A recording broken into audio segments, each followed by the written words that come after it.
Dunaújváros egészségházába érkezett riporterünk az előzetesen lefoglalt időpontjára, hogy elvégezzék a vérből kimutatható IgM-IgG-tesztet, ami nem csak az aktuális fertőzöttséget, hanem a vírus utáni esetleges védettséget is kimutatja. Az adatlap kitöltése után és a fertőtlenítő kézmosást követően részletes felvilágosítást kap a páciens a folyamatról. Tehát a kontrollnál és az IgM-nél akkor frissen koronavírusos, esetleg úgy, hogy nincs is panasza, vagy csak nagyon minimális panasz, megfázásos szerű, vagy szagláselvesztés, mindenkinek más jellegű a panasza. Hogyha 3 csík jelenik meg, akkor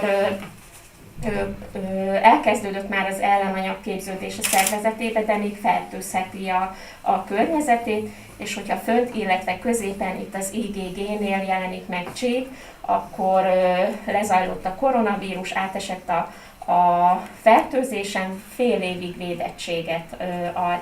Dr. Kemény János az IgG, vagyis a teszt ellenanyag kimutatásáról adott bővebb tájékoztatást. Az IgG az az ellenanyagot mutatja, ami azoknál van, akik keresztül mentek a betegségen. Tehát azt bizonyítja, hogy keresztül ment már a betegségen.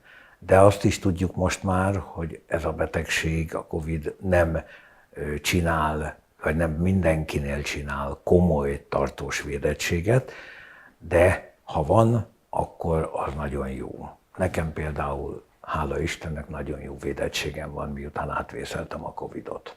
Tehát tesztelem magam 2 hetenként. Munkatársunk Vig Dániel szerencsére negatív eredményt produkált, mint mondta, a vírus megjelenése óta nem tapasztalt magán semmilyen tünetet, így a teszt azt is kimutatta, hogy riporterünk még nem esett át a fertőzésen. Vig Dániel azt mondta, kellemesen zajlott számára a vizsgálat teljes folyamata az egészségházban. Figyeltek minden egészségügyi eljárásnak a betartására, tehát nem tobzódtak az emberek, egyenként mentek be a páciensek.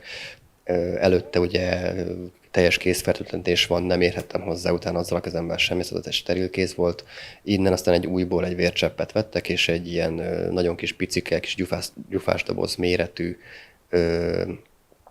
eszközbe cseppentették a vért, és így nézték meg az eredményt. Kollégánk a 823. tesztelő volt az egészségházban, és mint megtudtuk, az intézmény statisztikája szerint az IgM vizsgálat alapján a tesztelők 2,3%-a lett pozitív, míg az IgG ellenanyag vizsgálaton az összes résztvevő 3,77%-a mutatott pozitív eredményt. A vérből végzett koronavírus tesztre előzetesen kell időpontot foglalni, és mindössze 20 percet vesz igénybe a vizsgálat.